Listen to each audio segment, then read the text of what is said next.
Okay, this is a short clip, but we can learn a couple things here. The biggest thing we want to focus on is how far away from our core or our chest or our body the hands are here.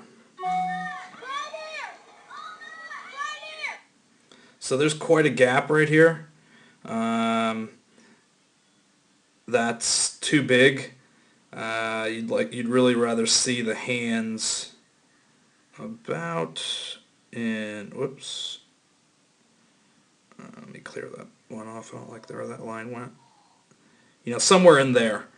And part of the concept on that is that the farther away anything is from its rotational point, the slower it's going to rotate.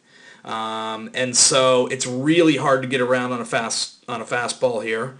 The hands are so far away from the body, they will find unusual routes to the ball versus consistently being close to the chest. What we like to talk about is that your hands are over your back knee or perhaps even slightly behind your back knee for players at this age. And close to your armpit, if you will, close to your back armpit. Let's move this through in slow-mo, and you'll watch. Just keep your eye on the hands. And now the hands are going to dip, right? Because they're not starting from a good spot. Oh, and there's a huge dip.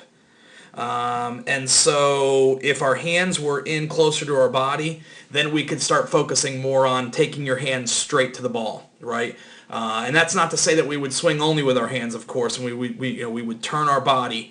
But that I can assure you we don't want. And the first way to correct that is to start with our hands closer to our body. So let's take it through. We'll continue to watch the swing.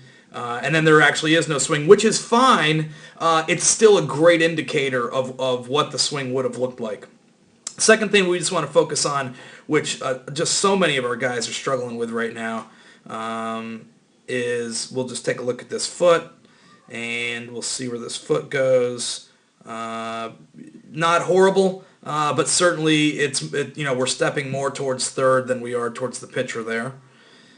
Let's take it all the way through. I believe that's all of the clip I have, and that was a strikeout. I want to take it through just at regular speed,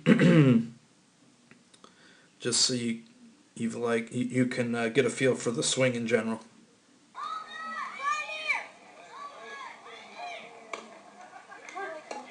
So again, if we can just be closer with our hands to our body, a better starting spot, hands on that back knee or slightly behind that back knee, we're going to be in a better place to swing from. And then we can tackle some of the other things after that. But we've got to get to a good starting spot to begin with.